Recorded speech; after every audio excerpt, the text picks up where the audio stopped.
प्यारे दोस्तों, आप सभी का स्वागत है आज के इस वीडियो में। और आज के इस वीडियो में मैं आप सभी को कक्षा 10 गणित की प्रश्नावली 5.3 का पार्ट 4 वीडियो लेकर आया हूं। प्यारे साथी, कई दिनों से लगभग 2 दिन से आपकी क्लास नहीं चल पाई, इसके लिए मैं आपसे माफ़ी चाहता हूं। क्योंकि थोड़ा क्या हुआ कि तबीयत ख़राब थी, तबीयत में बुखार होता या सर्दी जुकाम होता मैं वीडियो बना देता, लेकिन क्या हुआ कि मेरी जीभ में यानी गले में छाले निकल आए हैं, जिसके कारण बहुत सारे, और जिससे मैं बोल नहीं पा रहा हूँ। अगर आप मेरी आवाज़ सुन रहे होंगे तो उसमें परिवर्तन या कई शब्द थोड़े अच्छे से प्रोनाउंस भी नहीं हो रहे हैं। तो अभी भी एकदम मैं सही नहीं हुआ हूँ, इसलिए थोड़ा आपको आवाज़ में परिवर्तन नज़र आएगा। उसके लिए मुझे माफ़ करिएगा, थोड़ा आप मैनेज करिए। और आपके लिए मेहनत करने के लिए आ गए हैं आज हम इस वीडियो में। चलिए शुरुआत करते हैं इस बेहतरीन सी वीडियो की। और मेरा नाम मिलिंद मिश्रा है। प्यारे साथी, यहाँ पर तीसरा प्रश्न जो था आपका प्रश्नावली 5.3 का, इसमें टोटल 10 प्रश्न थे, जिनमें से 7 क्वेश्चन हम सॉल्व कर चुके हैं और बाकी के जो 3 क्वेश्चन हैं आज के इस वीडियो में सॉल्व करेंगे और भी कई प्रश्न सॉल्व करने वाले हैं। तो चलिए शुरुआत करते हैं इस वीडियो की। यहाँ पर आप ध्यान से समझिएगा, एकदम आराम से आपको पढ़ाऊँगा। यहाँ पर दिया गया है मेरे प्यारे दोस्त an का मान आपको 4 दिया गया है। अगर हम बात करें तो d यानी कि जिसे हम सारवंतर कहते हैं वो 2 दिया गया है। इसके बाद अगर हम बात करें sn यानी कि जो योग है आपका, वो आपका दिया गया है -14, यानी ये -14 दिया गया है। अब हमें क्या ज्ञात करना है? हमें नंबर ज्ञात करना है, यानी कि n का मान ज्ञात करना है, यानी पदों की संख्या ज्ञात करनी है। और हमें a की वैल्यू यानी कि प्रथम पद भी ज्ञात करना है। हमें क्या क्या ज्ञात करना है? n ज्ञात करना है और a ज्ञात करना है। अब हम इसे कैसे ज्ञात करेंगे प्यारे साथी, एकदम ध्यान से समझिएगा, मैं आपको बताने वाला हूँ एकदम बेहतरीन तरीके से। तो यहाँ पर आपने एक फार्मूला पढ़ा होगा मेरे प्यारे साथी, मैंने आपको बताया था। वो फार्मूला क्या था कि an इक्वल टू होता है a + n - 1d। यही तो फार्मूला होता है। यही फार्मूला हमें यहाँ पर अप्लाई करना है। और यहाँ पर देखिए, अगर हम बात करें प्यारे साथी, तो an आपको क्या दिया गया है? an आपको 4 दिया गया है। यहाँ पर क्या दिया गया है? a बराबर आपको 4 दिया गया है। हम 4 लिख देंगे, इक्वल टू a हमें ज्ञात करना है, प्लस n की वैल्यू भी हमें नहीं पता है, n - 1। d की जगह हम d का मान 2 रख देंगे प्यारे साथी। अब हम इसे सॉल्व कर लेंगे। तो सॉल्व करिएगा तो 4 इक्वल टू हो जाएगा a + 2n - 2।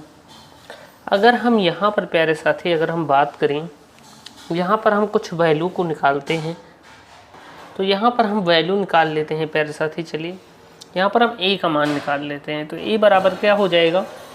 ये 4, ये सब इधर ले आएंगे तो ये हो जाएगा 4 - 2n + 2। यानी कि कहने का मतलब है कि a इक्वल टू हो जाएगा -2n + 6। a का मान हमें ये पता चल गया है।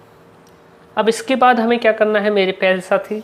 आपको यहाँ पर sn का मान दिया गया है, आप देखेंगे। आप यहाँ पर sn की वैल्यू रख देंगे। sn का जो फार्मूला है, sn इक्वल टू होता है n/2 ब्रैकेट के अंदर 2a + n - 1d। यही तो फार्मूला होता है। यही फार्मूला हम यहाँ पर अप्लाई कर देंगे मेरे प्यारे साथी। तो sn इक्वल टू हो जाएगा n की जगह हम क्या करेंगे? n का मान तो हमें पता ही नहीं है, तो हम n की जगह n ही रहने देंगे, बटे में 2 रख देंगे। और ब्रैकेट के अंदर अगर हम बात करें प्यारे साथी तो क्या करेंगे? यहाँ पर हम वैल्यूज़ को रख देंगे। तो यहाँ पर ध्यान से समझिएगा, आप यहाँ पर ध्यान से समझिएगा। अगर हम बात करें तो एक फार्मूला और था, चाहे आप ये फार्मूला लगाएं, चलिए अगर हम यही फार्मूला लगा लेते हैं तो इस a को हम a + a लिख सकते हैं, 2a को a + a लिख सकते हैं। और फिर हम क्या करेंगे प्यारे साथी? प्लस n - 1d लिख देंगे प्यारे साथी। अब यहाँ पर आप देखिएगा तो ये जो a + n - 1d था वही यहाँ पर है। इतना पद आप गौर से देखेंगे तो यही पद दिया गया है। और इस पद का मान जो आया था वो 4 आया था, तो हम यहाँ पर डायरेक्टली 4 लिख देंगे। तो sn इक्वल टू हो जाएगा n/2 ब्रैकेट के अंदर a + 4 हो जाएगा। या डायरेक्टली आप यहाँ पर a प्लस an वाला फॉर्मूला लगा देते, चाहे जो कर देते, आपका आंसर आ जाएगा। अब हमें ये पता चल गया है। अब हम यहाँ पर a का मान रख देंगे जो हमें प्राप्त हुआ था। a का मान रखने पर, a का मान रखने पर प्यारे साथी, अब हम a का मान रखेंगे और Sn का मान भी रख देंगे। अगर हम देखें तो Sn आपको -14 दिया गया है, तो हम यहाँ पर क्या करेंगे, -14 रख देंगे, इक्वल टू लिखेंगे हम क्या, n/2 ब्रैकेट के अंदर हो जाएगा, a की जगह a का मान -2n + 6, -2n + 6 हमने रखा, प्लस का 4, ब्रैकेट को क्लोज किया। ये 2 इधर जाएगा, गुणा में हो जाएगा, यानी ये हो जाएगा -28 बराबर n ब्रैकेट के अंदर -2n + 6 4 10 हो जाएगा प्यारे साथी। अब आप ध्यान से समझिए, अब हम इसे सॉल्व करेंगे, n का अंदर गुणा कराएंगे, ये -28 इक्वल टू हो जाएगा, n का अंदर गुणा हुआ -2n² प्लस n का अंदर गुणा हुआ तो 10n हो गया। अब हम थोड़ा पक्षांतर कर लेते हैं, तो इस पूरे को इधर ले आते हैं, तो ये हो जाएगा 2n² -10n, क्योंकि इधर आएगा ये पूरा तो माइनस में हो जाएगा, प्लस और ये -28 इक्वल टू हो जाएगा आपका 0 के बराबर। अगर हम इसे थोड़ा सा सरल करना चाहें मेरे प्यारे साथी, तो हम इसे क्या कर सकते हैं, 2 से भाग दे सकते हैं। तो हम लिखेंगे 2 से भाग देने पर, 2 से भाग देने पर हम यहाँ पर क्या करेंगे, 2 से भाग दे देंगे। 2 से भाग दीजिएगा, n² -5 n 5 दूना 10 होता है और -14 इक्वल टू 0 हो जाएगा। अब हमें ये गुणनखंड पता चल गया है। अब हम क्या करेंगे, सिंपल सा इस गुणनखंड को, इस जो समीकरण प्राप्त हुआ है इसका गुणनखंड कर लेंगे और फिर हमें मान पता चल जाएगा। तो चलिए चलते हैं नेक्स्ट पेज पर। अब हमें जो गुणनखंड पता चला है इसका हम गुणनखंड निकालेंगे। तो चलिए गुणनखंड निकालते हैं। तो n² माइनस गुणनखंड निकालना आपको आई होप आता होगा, अगर नहीं आ रहा है तो ध्यान से समझिएगा। यहाँ पर गुणा करने पर 14 है और जोड़ने या घटाने पर 5 है, तो ऐसा पेयर बनेगा 7 - 2n का। अगर नहीं जानते हैं तो पुराने वीडियो देखें, क्योंकि बहुत बेसिक कॉन्सेप्ट है। मैंने आपको द्विघात समीकरण वाले में बताया था, बहुपद में बताया था, तो ये चीज़ें आपको जाननी चाहिए, क्योंकि अब आप 10th के स्टूडेंट हैं, अपने कक्षा 8-7 में ये सारी चीज़ें पढ़ चुके हैं, तो प्लीज़ उसे रिवाइज करें। और चलिए अब बात करते हैं। तो 7 में से 2 जाएंगे, 5 बजेगा, 7 दूनी 14 आ जाएगा और -14 इक्वल टू 0 हो जाएगा। अब हम इसे सॉल्व करेंगे तो n² माइनस n का अंदर गुणा हुआ 7n और ये माइनस माइनस प्लस हो जाएगा, प्लस का 2n -14 इक्वल टू 0 हो जाएगा। प्यारे साथ एक बार फिर बता दूंगा, थोड़ा वॉइस में आपको चेंजेस होगा तो उसके लिए माफ़ करिएगा। अब हम बात करते हैं, तो यहाँ आपके 2 पद बन रहे हैं। पहले में देखें तो n कॉमन होगा, n - 7 हो जाएगा। दूसरे में देखें तो +2 कॉमन ले लेंगे, n - 7 हो जाएगा इक्वल टू 0। एक ब्रैकेट में n - 7 और दूसरे में n + 2 इक्वल टू 0 हो जाएगा। तो अब हम क्या करेंगे, यहाँ पर दोनों को 0 के बराबर मान लेंगे प्यारे साथी। तो यहाँ पर देखिए n इक्वल टू हो जाएगा 7 की और n इक्वल टू हो जाएगा -2, क्योंकि 0 के बराबर करेंगे फिर पक्षांतर करेंगे तो ऐसा आएगा। अब n का मान 7 भी आया है, -2 भी आया है। अब इनमें से कौन सा होगा प्यारे साथी, आपको ध्यान रखना है कि n बराबर -2 क्या होगा, अमान्य होगा। क्यों अमान्य होगा, इसके पीछे कारण है कि पदों की संख्या कभी ऋणात्मक नहीं होती। अगर मैं कहूँ कि पदों की संख्या ऋणात्मक हो जाएगी, ऐसा नहीं हो सकता। यानी 11 पद, 12 पद, 13 ऐसा होगा, लेकिन -11, -12, -13 कभी नहीं होगा। तो हम लिखेंगे n बराबर -2 अमान्य है, यानी तब हम लिखेंगे क्योंकि पदों की संख्या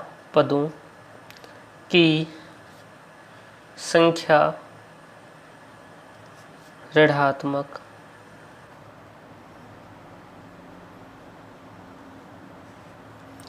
नहीं होती है, जिससे हमें अब पता चल गया है कि हमारे n का वैल्यू जो आया है, n इक्वल टू आया है 7 और यही आपका मान हो गया। यानी अब हमें पदों की संख्या तो पता चल गई है। अब हमें ज्ञात क्या करना है, हमें ज्ञात करना है a का मान, यानी प्रथम पद ज्ञात करना है। अब प्रथम पद कैसे निकालेंगे प्यारे साथी, आपको एक इक्वेशन यहाँ पर प्राप्त हुआ था। अगर हम इसे इक्वेशन नंबर फर्स्ट मान लेते हैं तो हमें a बराबर पता चला था -2n प्लस का 6, तो -2n प्लस का 6 हमने लिख दिया।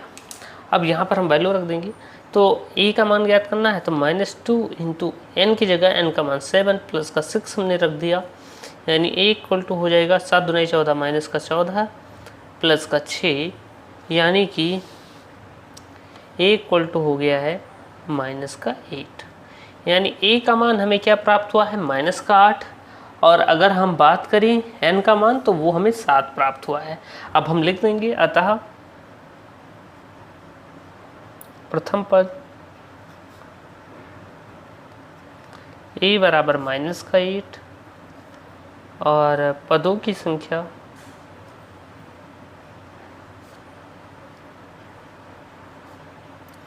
n बराबर 7, और यही आपका प्यारा सा आंसर है। आई होप आपको ये क्वेश्चन एकदम बेहतरीन तरीके से समझ में आया होगा। इसके बाद चलते हैं अगले प्रश्न पर। ये वाला प्रश्न देखिए बहुत ही आसान सा प्रश्न है, पिछले वाले प्रश्न से बहुत ही आसान है। अगर हम बात करें तो यहाँ पर a बराबर हमारा 3 दिया गया है प्रथम पद, n यानी कि पदों की संख्या 8 दी गई है, s बराबर हमारा 192 यानी कि पदों का योग जो था, यानी सारे पदों का योग जो है वो 192 दिया गया है। हमसे d यानी कि सारवंतर पूछा गया है, हमसे पूछा गया है सारवंतर d का मान, तो ये पूछा गया है। अब हम कैसे ज्ञात करेंगे प्यारे साथी, वही फार्मूला लगाएंगे जो लगाते आ रहे थे। पदों का योग क्या होता है, एस एन बराबर होता है n बटे में 2 ब्रेकेट के अंदर 2a plus n minus 1d, ये होता है प्यारे साथी। अब हम क्या करेंगे, यहाँ पर मान रख देंगे। अगर हम s की बात करें तो 192 उसकी वैल्यू है, बराबर n की बात करें n 8 दिया गया है बटे में 2, 2 गुणे a का मान 3 है प्लस n माइनस n की जगह हम n का मान फिर से 8 रख देंगे, माइनस का 1, d का मान हमें याद करना है, d ऐसे रहने दो। अब हम पक्षांतर कर इसे सॉल्व कर लेंगे। अगर हम सॉल्व करें तो 2 1 2, 2 चौके 8 होता है प्यारे साथी। ये 4 इधर आएगा, इधर गुणे में था, इधर भाग में हो जाएगा, बटी में 4 हो जाएगा, इक्वल टू 2 3 6 होता है, प्लस ये हो जाएगा 8d, इसे हम घटा दें तो 8 में से 1 गई, 7 बची, यानी यहाँ 7d होगा प्यारे साथी। अब हम इसे सॉल्व करेंगे तो देखिए 4 चौक 16 होता है, 3 बची, 4 8 32, 4 चौक 16, 3 बची, 4 8 32, यानी 48 आया, इक्वल टू 6 प्लस 7d प्यारे साथी। अब ध्यान से समझिएगा आप, यहाँ पर अगर हम 7d का मान निकालें तो आएगा 48 माइनस 6। अगर हम 7d इक्वल टू लिखें तो 48 में से 6 गई, 42 बची। d का मान निकालें तो 42 बटे 7 हो जाएगा, 7 एक नम 7 और 7 छक्के 42, यानी d का मान जो आया है वो हमारा 6 आया है, और यही हमारा प्यारा सा आंसर है। तो आई होप आप बेहतरीन तरीके से समझे होंगे आखिर कैसे हम इन प्रश्नों को सॉल्व करते हैं बेहतरीन तरीके से। चलिए चलते हैं अगले प्रश्न पर। प्यारे दोस्त, अगला प्रश्न आपके सामने दिया गया है। आपको l यानी कि अंतिम पद 28 दिया गया है, पदों का योग आपको 144 दिया गया है। एकदम आराम से समझिएगा, आपको बेहतरीन तरीके से मैं आपको सारी चीज़ें बता रहा हूँ। कुल पद की बात करें, पद यानी कि n का मान आपको 9 दिया गया है। आपसे a यानी कि प्रथम पद पूछा गया है। बहुत ही सिंपल तरीके से लगेगा, आपको वो फॉर्मूला पता ही होगा। मैंने बताया था कि जिस प्रश्न में SL दिया जाए यानी कि अंतिम पद का मान दिया जाए, उसका फॉर्मूला होता है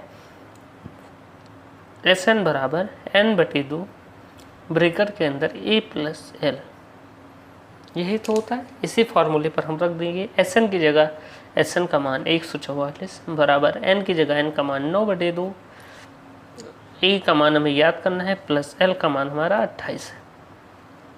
अब हम इसे सॉल्व कर लेंगे प्यारे दोस्त। तो इसे सॉल्व करिएगा तो 144 और ये 2 इधर गुणे में हो जाएगा, तो गुणे 2 बराबर 9 ब्रेकेट के अंदर a प्लस 28 हो जाएगा। अगर हम सॉल्व करें इसे तो ये हो जाएगा 2 चौके 8, 2 चौके 8, 2 1 9 2 बराबर 9 into a plus 28।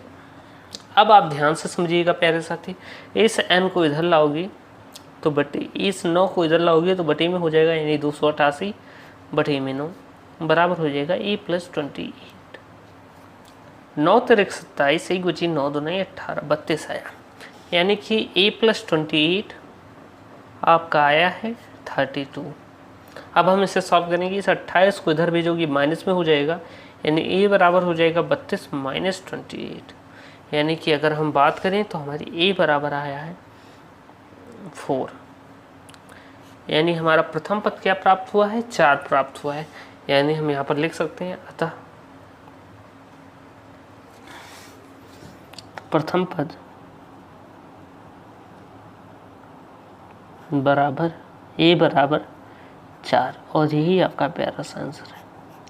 I hope आप बेहतरीन तरीके से समझे होंगे आखिर कैसे सॉल्व करना है। चलिए इसके बाद चलते हैं अगले प्रश्न की ओर।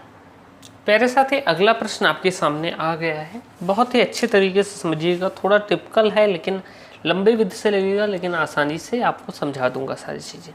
अगर हम बात करें तो इसमें योग आपको यानी कि SN हमें 636 दिया गया है, श्रेणी आपको दी गई है, इसमें प्रथम पद आपका 9 है, यानी a का मान आपका 9 दिया गया है।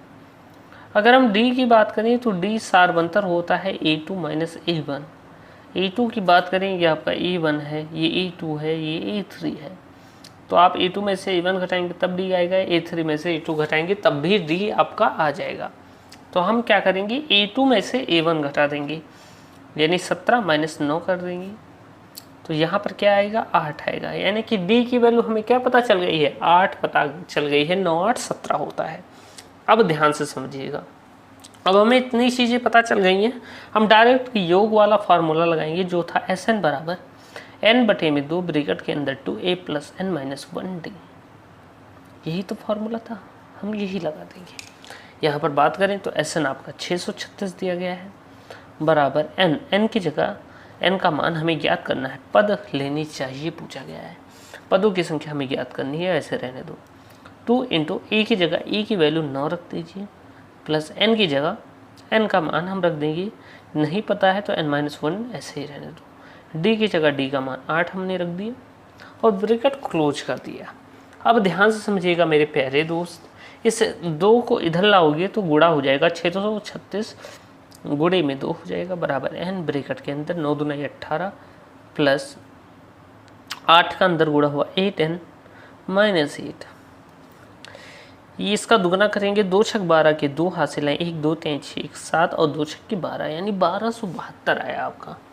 यानी बात करें तो 2 × 12 के 2 हासिल है, कहीं 2 3 6 और 2 × 12 के 2 हासिल है, कहीं 2 3 6 1 7 और 2 × 12 1272 बराबर हो गया n ब्रैकेट के अंदर। ये 18 ये माइनस का 8 है, यानी कि ये घट जाएगा 8n + 10 हो जाएगा, क्योंकि 18 प्लस का था, ये माइनस का 8 था, आपस में घट गई तो वो 10 बचा। अब देखिए क्या करना है, अब हम सॉल्व करेंगे तो 1272 बराबर हो जाएगा, n का अंदर गुणा हुआ 8n² + 10n हो गया। अब हम 1272 को इधर ले आएंगे तो हो जाएगा 8n² प्लस 10n, और माइनस का ये जब ये इधर आएगा तो माइनस का हो जाएगा -1272 बराबर 0। अब यहाँ पर देखिए थोड़ा सा ये सॉल्व हो सकता है, अगर हम इसे 2 से भाग दे दें तो हम क्या करेंगे, 2 से भाग दे देंगे, लिखेंगे 2 से भाग देने पर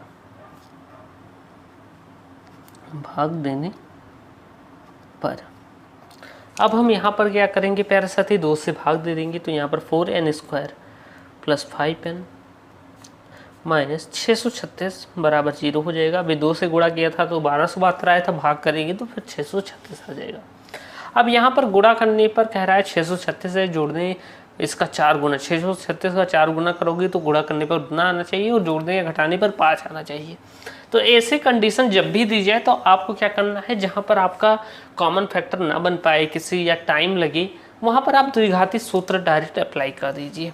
और द्विघाती सूत्र आप सभी जानते हैं, द्विघाती सूत्र मैंने आपको बताया है, आपने अगर द्विघात समीकरण अध्याय पढ़ा है तो वहाँ पर क्या होता है कि यहाँ पर n की वैल्यू ज्ञात करनी है, तो क्या हो जाएगा प्यारे साथी, n बराबर हो जाएगा, वहाँ x होता है लेकिन यहाँ पर n की वैल्यू ज्ञात करनी है तो हमने n लिख दिया है, बराबर हो जाएगा -b plus minus under root B square minus 4ac और बटे में 2a। यही तो होता है प्यारे साथी, यही फार्मूला हम लगा देंगे। अब ये फार्मूला लगाएंगे तो हमें गुणनखंड पता चल जाएगा। अब ये फार्मूला हम लगाएंगे यहाँ पर, तो देखिए अगर हम बात करें तो b बराबर आपका क्या है, यहाँ पर b बराबर 5 दिया गया है। a की बात करें तो a बराबर 4 है एंड c बराबर आपका -636 है। हमने मान लिख लिया है, अब हम अप्लाई करेंगे यहाँ पर, तो n बराबर हो जाएगा प्यारे साथी माइनस बी की जगह b का मान -5 plus minus under root 5 square -4 गुड़ी a की जगह a का मान 4 गुड़ी c की जगह c का मान -636 और बटे में 2 गुड़ी a की जगह a का मान 4। अब हम इसे सॉल्व करेंगे प्यारे साथी, तो n बराबर हो जाएगा -5 plus minus under root 25 minus 4 चौक 16 होता है, और 16 का जब आप 636 से क्या करेंगे, गुणा करेंगे, तो आपका आएगा 10,176। आप गुणा करके देख लीजिएगा, 10,176 आएगा और बटे में आपका 8 है प्यारे साथी। अब सॉल्व करिए तो n बराबर हो जाएगा -5 प्लस माइनस अंडर रूट, इसमें इसको जोड़ेंगे तो आपका क्या बचेगा, 1201 बचेगा, घट जाएगा तो 1000 क्या बचेगा प्यारे साथी। अब ध्यान से समझिएगा, तो ये 25 हो गया, ये भी माइनस था, ये भी माइनस था, तो ये प्लस हो गया और ये हो गया 1201, सॉरी 10,201 आपका हो गया और बटे में आपका हो गया 8। अब हम यहाँ पर एक बार धनात्मक चिन्ह लेंगे और एक बार क्या लेंगे, ऋणात्मक चिन्ह लेंगे और फिर हम मान निकालेंगे। तो ये हमें प्राप्त हुआ था। अब हम यहाँ पर क्या करते हैं, तो घातीय सूत्र में एक बार हम धनात्मक चिन्ह ले लेंगे, एक बार ऋणात्मक चिन्ह, तो हम लिख देंगे धनात्मक चिन्ह लेने पर, धनात्मक चिन्ह लेने पर, यहाँ पर हम धनात्मक चिन्ह लेंगे प्यारे साथी। तो धनात्मक चिन्ह एक बार प्लस है, क्योंकि प्लस माइनस दोनों लगाए, तो एक बार धनात्मक लेंगे तो n इक्वल टू हो जाएगा -5 प्लस अंडर रूट 10,210 बटे में 8।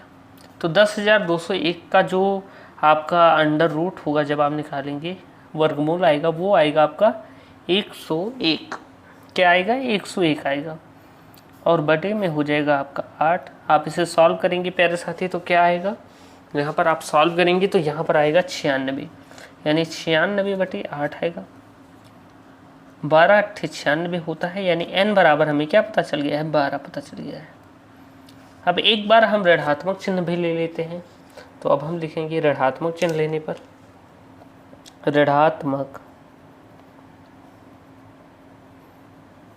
चिन्ह लेने पर, ऋणात्मक चिन्ह लेने पर, तो हम प्यारे साथी ऋणात्मक चिन्ह यहाँ पर ले लेंगे।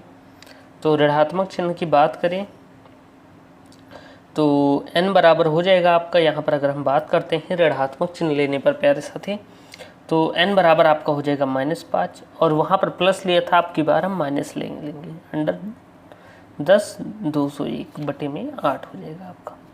यानी अगर हम मान निकाल लें तो n बराबर हो गया -5 और ये अंडर रूट का मान आप देखेंगे तो यहाँ पर आ गया है -101 बटे में 8। यानी अगर हम इसे सॉल्व करेंगे तो ये आएगा n बराबर -106 बटे में 8। थोड़ा सरल होगा, ये 53 हो जाएगा, 200 काटने पर ये 4 हो जाएगा, यानी n बराबर हो जाएगा -53 बटे 4।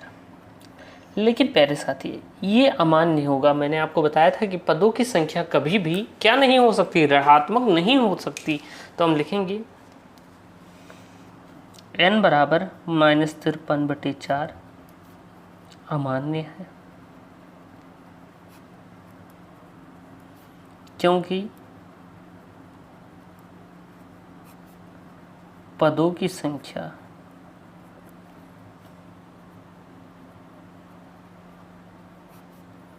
ऋणात्मक नहीं होती, नहीं होती है। तो अब हम यहाँ पर ऋणात्मक नहीं होती है तो हमें पहला वाला जो मान पता चला था n बराबर 12, वही मान हम यहाँ पर रख देंगे। तो हम लिखेंगे अतः पदों की संख्या n बराबर 12, और यही आपका प्यारा सा आंसर हो जाएगा। आई होप आप बेहतरीन तरीके से समझे होंगे। और आज के लिए इतना ही, क्योंकि मैंने आपको बताया था थोड़ा मेरा स्वास्थ्य तबीयत सही नहीं है, छाले बहुत निकले हैं।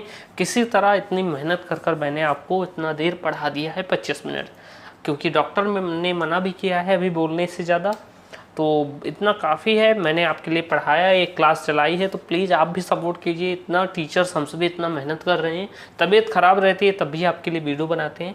तो आप पढ़िए एकदम ईमानदारी से और पढ़ते रहिए, और वीडियो को लाइक करिए, अपने 2-3 दोस्तों के पास शेयर भी करिए। आई होप आपको ये वीडियो पसंद आई होगी। जल्दी से क्लासेस एक्स्ट्रा भी मिलेंगी जो नहीं चल पाई हैं। मिलते हैं नेक्स्ट वीडियो में, तब तक के लिए धन्यवाद। जय हिंद, वंदे मातरम।